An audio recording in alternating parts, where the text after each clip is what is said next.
오늘 누가복음 2장 41절로 52절의 말씀을 가지고 예수께서 12살 될 때에 라는 제목으로 말씀을 전합니다.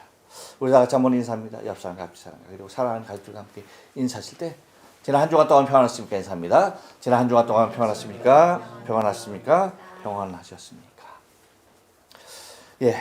어느덧 2024년의 마지막 주일 송년 주일이 되었습니다. 여러분 믿어지십니까? 그 웃음이 모든 것을 대변하고 있죠. 너무 빠르게 지나는 한 해인데 여러분 어떤 일들이 있었습니까? 2024년 시작하는 그 새해 벽두에 여러 가지 일이 있었죠. 특히 일본에서 세계적으로 주목이 되는 상황이었습니다. 하네다 공항에서의 항공기 충돌 사고, 저기서 5명이 죽었고요. 그 다음에 이시카와현의 큰 지진으로 수없이 많은 사람들이 힘들어하고 어려워하고 생명을 잃기도 했습니다. 근데 이제 그런 이야기를 시작으로 해서 사실 우리 교회적으로는 또 매우 의미 있는 일들이 있었습니다. 곧 일본 인부가 분리 개척되어지는 놀라운 하나님의 은혜도 우리는 경험했습니다. 그래서 기시조 그리스도교회가 세워졌고요. 그래서 동경연합장로교회 지교회로서 지금 잘 부흥하고 있음에 참으로 감사합니다. 그리고 인류의 재전이라고 하는 파리 올림픽도 그 중간에 있었죠. 이제 2024년 연말로 와서 일본에서의 관심이 파리로 가더니 그 파리에서 관심이 이제 대한민국으로 집중되어지는 것을 바라보게 되어지죠. 대통령 탄핵, 국무총리 탄핵이라고 하는 정치적인 혼돈이 지속되고 있는 가운데 여러분 소식을 들어서 아시는지 아마 못 들으신 분들도 계실 텐데 무한항공의 방콕발 제주항공이 착륙과 함께 아마 랜딩 기어가 안 내려오고 동체 착륙이었는데 계속 밀려가다가 무한항공 그러니까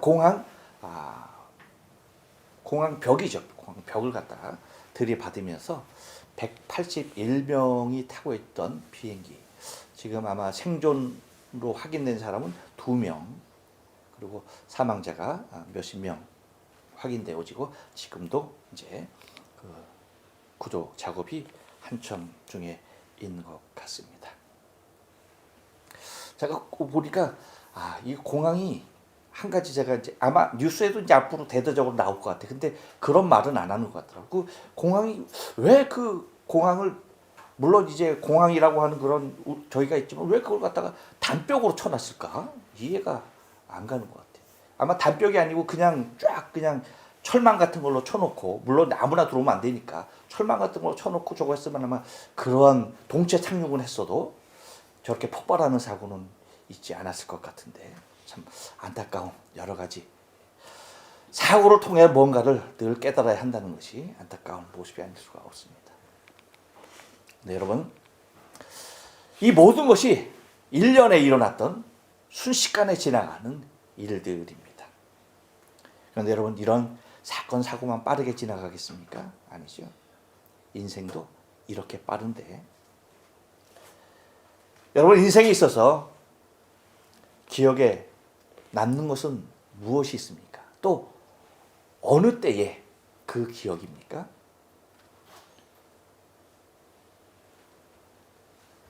여러분, 아무런 기억도 없고 생각나는 거 없어요?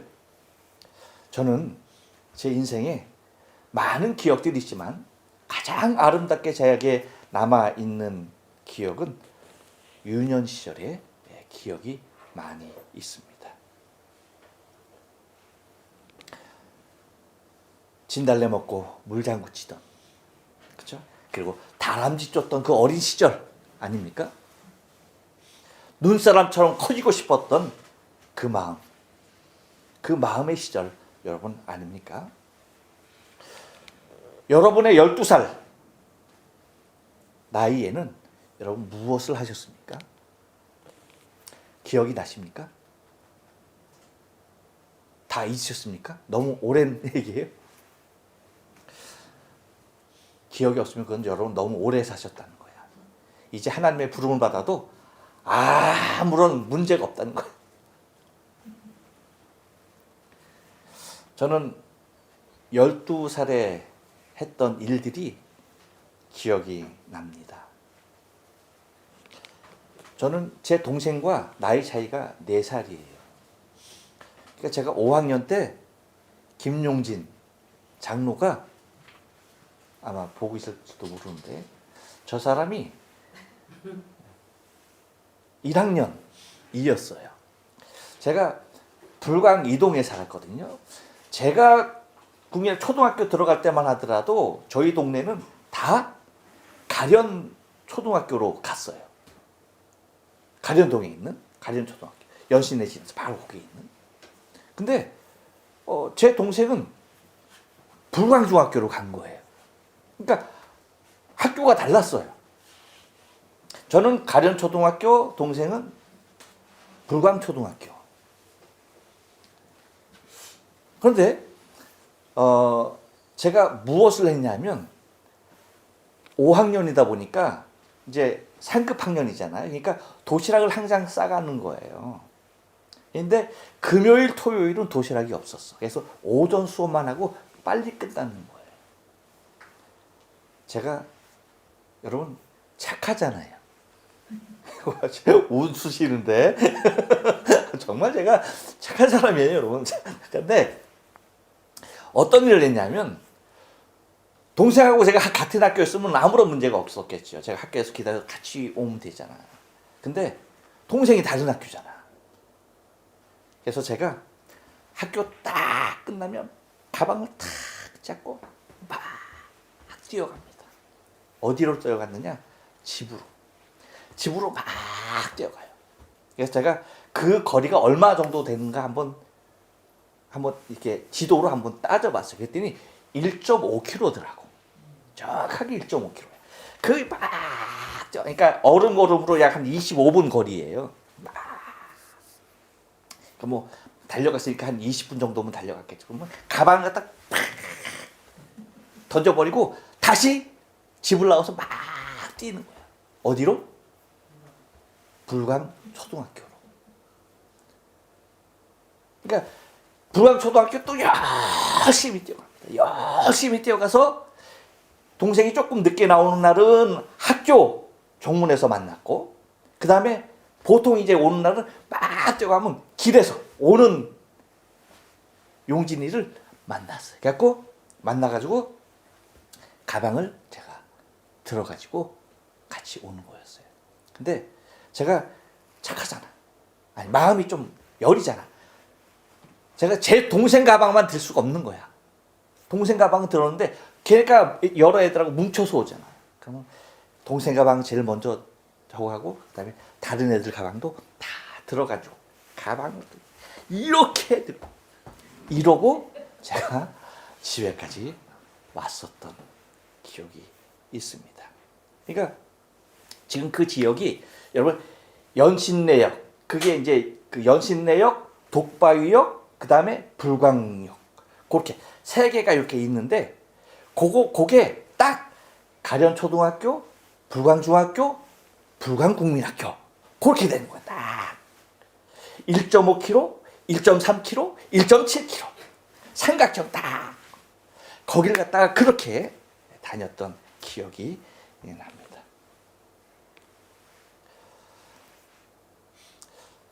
예수님은 12살 때 예루살렘의 성전에 올라가서 유월절을 지났던 일을 지금 기록하고 있어요. 예수님의 탄생의 기록과 예수님의 공생의 사역의 사이에 유일하게 남아있는 기록이 오늘의 본문입니다. 그러니까 예수님의 소년의 시절, 유년 시절을 유일하게 기록해 놓고 있는 거. 오직 오늘 본문인 누가복음에서만 찾을 수가 있다는 겁니다. 그렇다면 여러분, 이 내용은 누가가 기록했는데, 그럼 누가는 자신이 직접 본 것을 기록한 것일까요? 어때요? 아니죠. 자신이 직접 본 것이 결코 아닙니다. 그렇다면 이것은 그 당시를 기억하고 있는 누군가에게 전해 들었던 기억일 수밖에 없다는 거예요. 그렇죠? 곧 그 당시에 그곳에 있었던 당사자들에게만 들어야지 알 수 있는 내용이라는 것입니다. 그렇다면 누구였을까? 여러분 궁금하지 않아요? 이렇게 말하니까 궁금해졌어? 그래. 아무튼 그 궁금증이 우리에게 있을 수 있다는 거죠. 누구였을까? 등장인물을 보면 우리가 좀 알 수가 있겠잖아요. 그렇죠? 누가 등장했느냐? 성전에 있었던 사람들. 그렇죠? 그리고 예수님. 그리고 요셉과 마리아. 그리고 요셉의 친족들. 이렇게, 그렇죠? 추측이 됩니다. 먼저는 성전에 있었던 사람들 중에 하나일 수도 있겠죠. 하지만 이 가능성은 너무나 희박하죠. 왜? 예수님과 그 성전에 있었던 그 당시 서로 대화를 주고받았던 사람들, 그 내용의 주주가 아니었던 관점을 보면은 성전에 있었던 사람은 아니겠구나 라고 하는 것을 쉽게 찾아낼 수가 있고요. 그렇다면 예수님이거나 예수님의 부모이거나 그들과 함께 동행했던 친족으로 좁혀지는데 누구였을까요? 예수님이었을까요? 만약에 예수님이었다라고 한다면 다른 복음서에서도 기록이 될 가능성이 많아요. 그렇죠? 왜냐하면 예수님의 유년 시절의 얘기 아니야. 그러니까 다른 제자들도 그것을 들었으면 그 내용에 대하여서 기록을 했을 가능성이 많다. 그런데 이건 누구 만들었다? 누가 만들었다. 그렇게 추측할 수가 있는 거죠. 이 공간복음을 기록한 사람들, 마태, 마가, 누가, 요한, 이 4명 중에 누가만 들었을 가능성이 높다는 거죠. 그러니까 예수님의 사역의 초점으로 보아도 예수님이 썼을 것이라고 하는 타당성은 떨어져요. 왜? 예수님은 자신의 옛 이야기로 당신이 이루실 구속사에 대한 내용을 흐리고 싶지 않았을 거예요. 그렇죠? 내 과거의 옛 어린 시절의 얘기가 중요해요? 지금 한 사람의 구원이 중요해요? 그렇죠? 그리고 결정적으로 오늘 본문에서도 찾을 수 있는 것이 뭐냐면 3일 동안 성전에 더 머무르고 있으면서 주고받았던 내용이 뭐예요? 그 내용 전혀 없다는 거예요. 3일 동안 있으면서 많은 얘기 주고받으면서 얘기했을 거 아니에요. 그런데 그 내용이 하나라도 기록되어 있어요? 없어요? 없어. 그래서 49절에서 뭐라고 말합니까? 예수께서 가라사대 어찌하여 나를 찾으셨나이까? 내가 내 아버지 집에 있어야 될 줄 알지 못하였나이까? 이거 하나밖에 없는 거야. 그러니까 예수님일 가능성은 흐려지고요. 그렇다면 이제 친족 아니면 부모일 텐데 여러분 일단 친족은요. 누가와의 그 만남의 개연성이 거의 없어. 그렇죠? 그러니까 아예 친족은 그냥 배제하는 것이 옳을 것 같고요. 그러면 부모가 유력한데 아버지 요셉이었을까요? 어머니 마리아였을까요? 누구였을까요? 누구? 네, 아마도 여러분 마리아였을 확률이 높습니다. 그것을 우리가 한번 먼저 찾아보기를 원하는데요. 왜 마리아였을까? 먼저는 오늘 본문을 근거로 해서 한번 찾아가 봐요. 자, 여러분. 요셉과 마리아가 예수님이 같이 동행하는 줄 알고 6월절 끝나고 나서 이제 고향 나사렛으로 사는 집으로 가는 거야. 가는데 하루 길을 갔는데 애가 없는 거야. 그렇죠? 그래서 사흘 길을 찾아서 가는 그 과정에 나오는 내용에 비해서, 그러니까 오늘 본문에 나오는 다른 내용에 비해서 이 내용이 상당히 많이 나오고 그것이 매우 구체적으로 서술됐다는 점. 그렇죠? 그러니까 다 가만히 보면은 곧 찾아가는 사람들의 입장에서 내용이 전개되어지고 있다는 거예요. 그래 안 그래요? 그렇죠? 하지만 이 둘이 찾아가는 과정에 있어서는 요셉과 마리아가 동일하다는 거야. 근데 48절을 보면은 뭐라고 얘기하는 거니? 그 부모가 보고 놀라며, 그 다음 말씀 뭐예요? 그 모친은 이라고 해요. 그 모친은 가로되 아이야 어찌하여 우리에게 이렇게 하였느냐? 보라. 뭐라고 얘기합니까? 너의 아버지와 내 아버지와 누가? 내가 라고 얘기해요. 근심하여 너를 찾았고 라고 말합니다. 그러니까 여기서 오면 이 주도권이, 얘기의 주도권이 지금 누구에게 있는 거야? 마리아에게 있음을 알 수가 있어요. 그리고 51절에서 결정적으로 51절 하반절에 보면 이렇게 말합니다. 그 모친은 이라고 얘기해요. 그렇죠? 그 모친 누구? 마리아는 이 모든 말을 마음에 두니라 라고 기억해요. 여러분 이것을 잘 기억하고 있어요. 곧 이 말씀을 근거한다면 마리아의 관점에서 기록된 것임을 우리는 확연하게 찾을 수가 있다는 것입니다. 그렇죠? 자, 그리고 또 하나. 이 저자 누가의 직업을 고려해서 마리아라고 하는 사실을 우리는 유추할 수가 있는데요. 한번 여러분 생각해 봐요. 우리는 요한이 장수한 사실에 대하여 알아요. 그렇죠? 그는 굉장히 오래 살았어요. 당시 평균 연령 2배 이상은 살았을 거예요. 아마. 굉장히 오래 살았습니다. 그러니까 유일하게 순교하지 아니하고 살아서 순교한 사람이 누구예요? 요한이잖아. 우리 많이 생각했잖아요. 요한복음을 통해서. 그렇죠?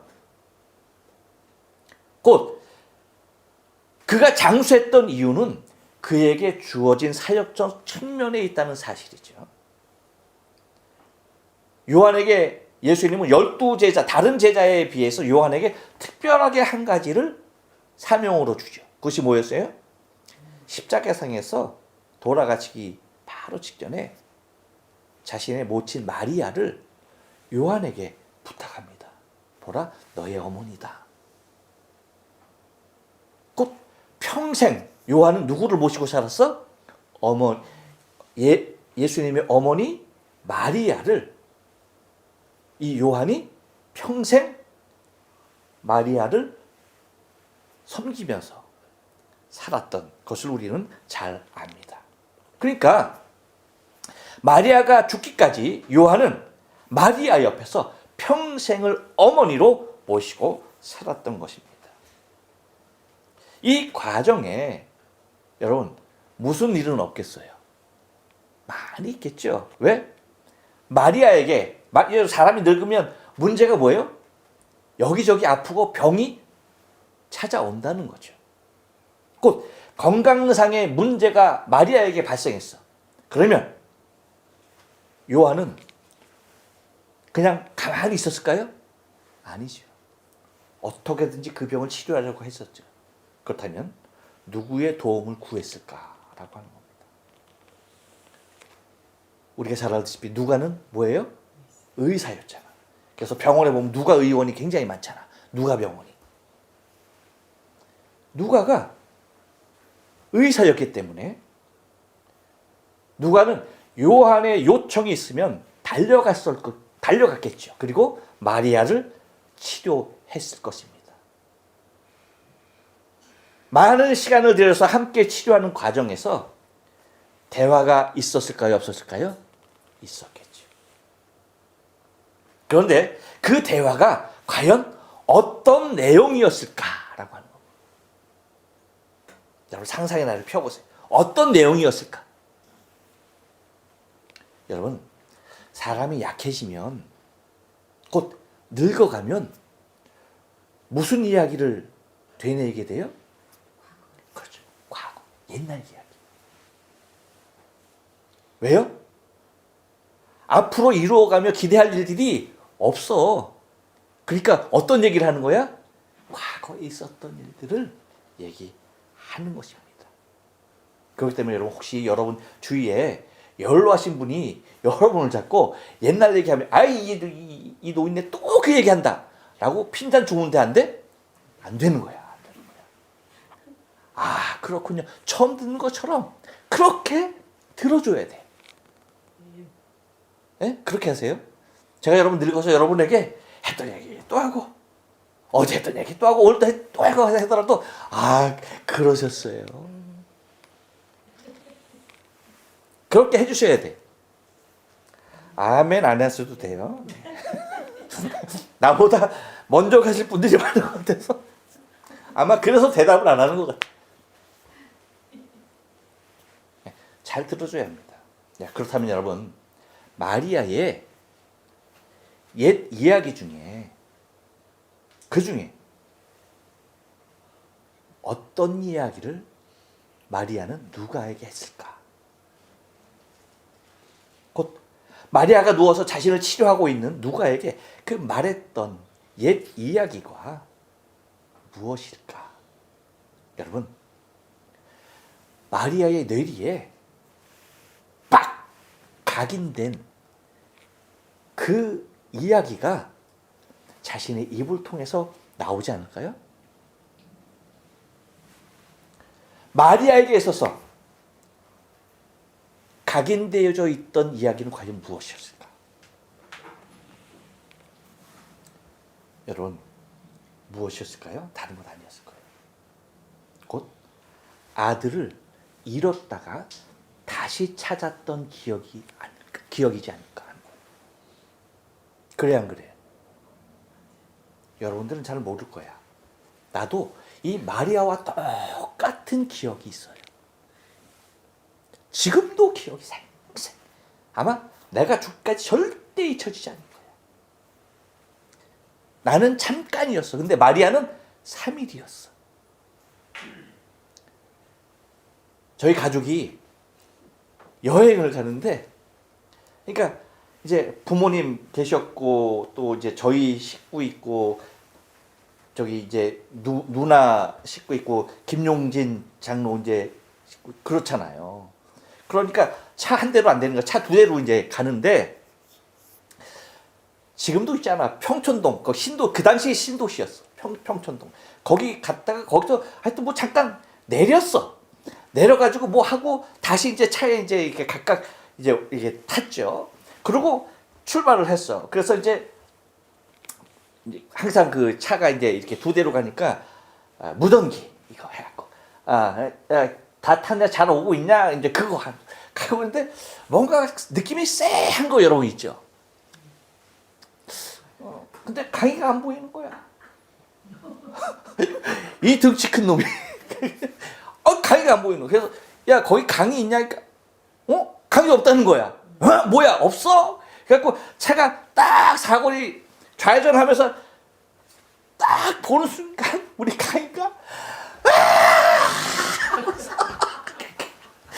저기서 막 뛰어내리는 게 보이는 거야. 그게 보이는 거야. 그게 딱 보이. 그래가지고 지금도 생생히 그 모습이 잊혀지지가 않아. 여러분 봐요. 그 잠깐이야, 잠깐. 잠깐의 기억도 아이를 잃었던 그 부모의 그 기억이 지워져야 안 지워져? 안 지워지는 거예요. 사흘을 찾아서 그 길을 헤맸던 어머니의 마음. 여러분, 무엇이 기억에 남았다? 예수가 자기들과 함께 있는 줄 알았는데 없어서 찾아 3일을 마음 졸이며 그 고생하며 찾았던 그 기억이 마리아의 기억에서는 십자가에서 죽는 그 아들의 기억보다 더 애잔하게 남아있지 않았을까라고 하는 겁니다.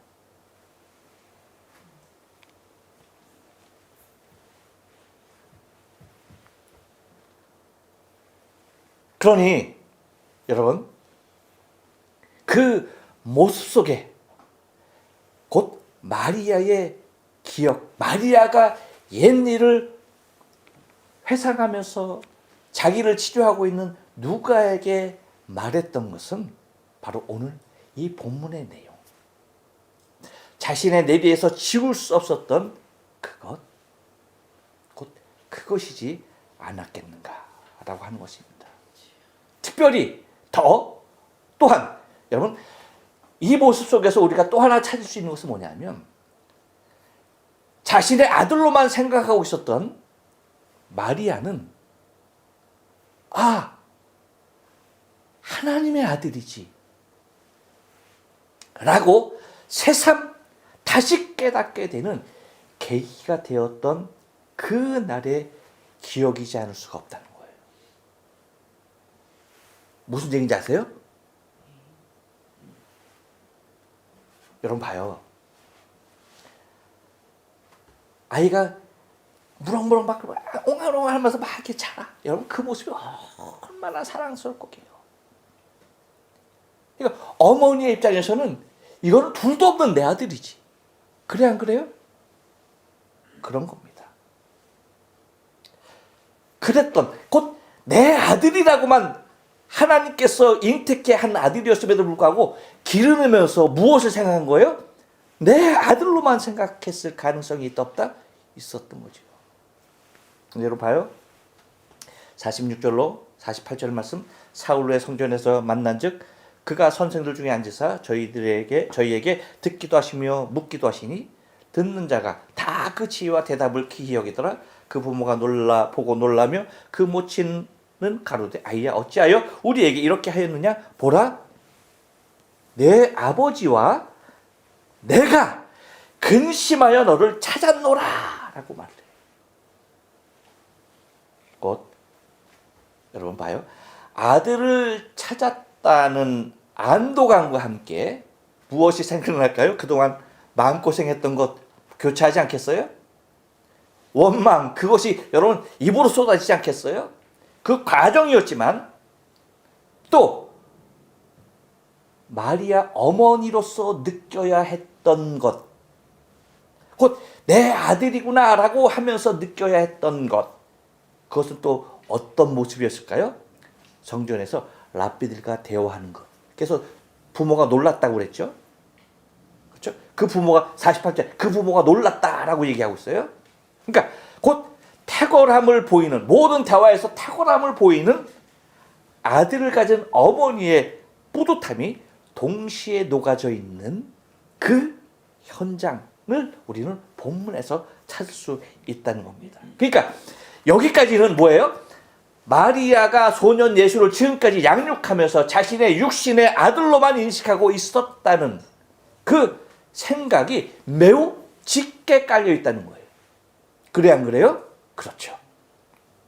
그런데 바로 그 다음에 예수께서 하시는 말씀을 듣는 순간 마리아는 생각이, 또 다른 하나의 생각이, 그 미묘하고 복잡한 상황 가운데, 그 황홀하고 좋은 상황 가운데, 그 모든 마음의 원한이 막 그냥 복잡하게 오는 그 머릿속에 하나 확 들어오는 생각이 있었다는 거죠. 뭐예요? 아, 이 아이는 나의 아들이기 전에 하나님의 아들이라는 것을 분명하게 인식하는 계기가 되었다는 거예요. 어떤 말씀으로? 49절에 있는 말씀. 예수께서 하시는 말씀. 그 말씀. 곧 예수께서 가셨을 때 어찌하여 나를 찾으셨나이까? 봐요. 내가 내 아버지 집에 있어야 될 줄을 알지 못하셨나이까? 마리아는 뭐라고 얘기했어요? 너의 아버지와 내가 근심하였다라고 얘기하잖아요. 그래서 너를 찾았다라고 얘기하잖아요. 근심하면서 너를 찾았다. 근데 예수님 뭐라고 말합니까? 내가 내 아버지 집에 있어야 될 줄을 알지 못하셨나이까? 라고 말하는 거예요. 그러니까 51절 하반절에서 뭐라고 얘기했다. 그래서 여러분, 그 모친은 이 모든 말을 마음에 둡니다. 아, 내가 지금까지 곧 이 사건이 있기 전까지는 뭐예요? 소년 예수는 그냥 내 아들이야. 그런데 이 사건을 계기로 내 아들이기도 하지만 내 아들이기 전에 누구의 아들이다?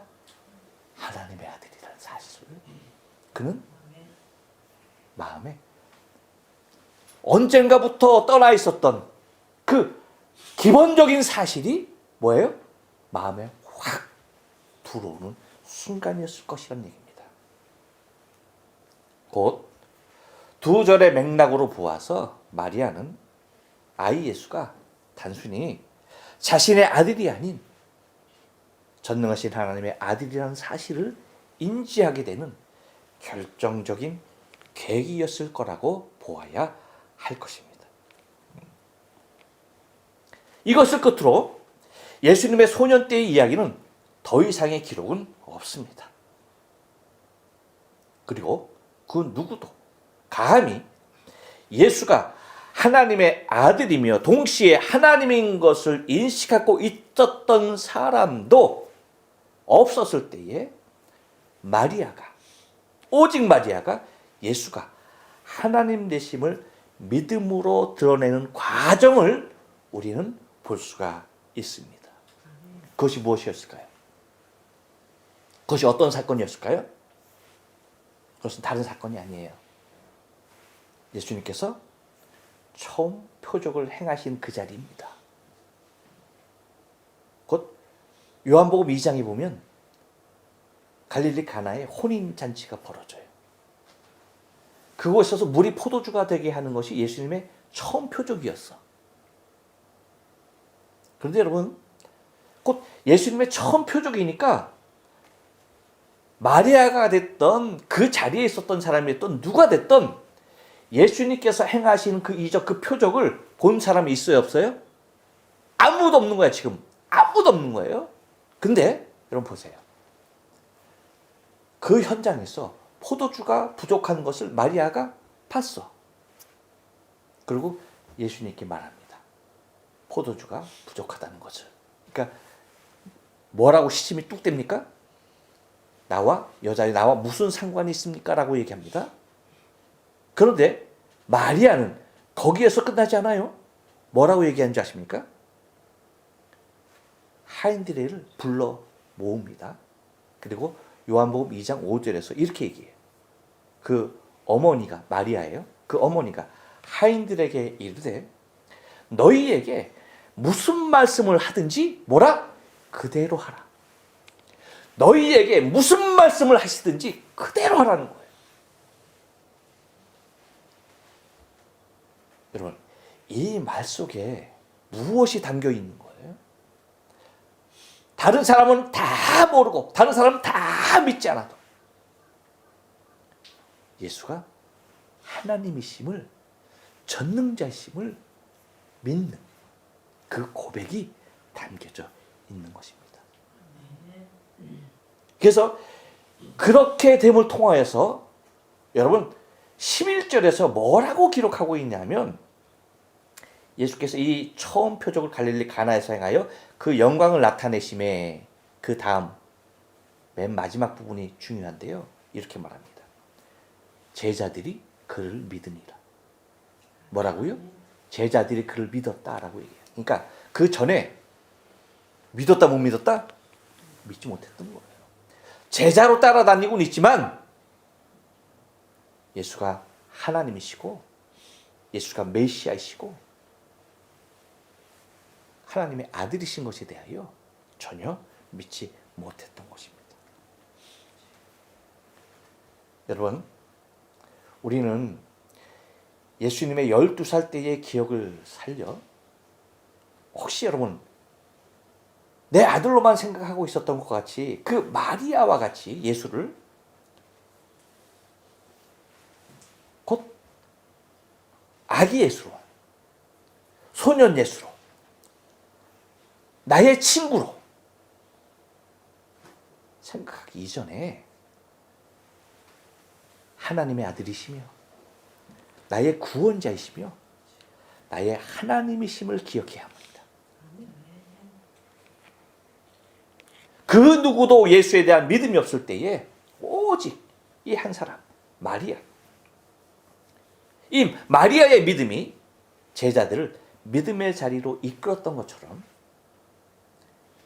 예수를 향한 우리의 믿음이 더 많은 사람들을 믿음의 자리로 초청할 수 있는 저와 여러분의 믿음 되시길 주님의 거룩하신 이름으로 축복합니다.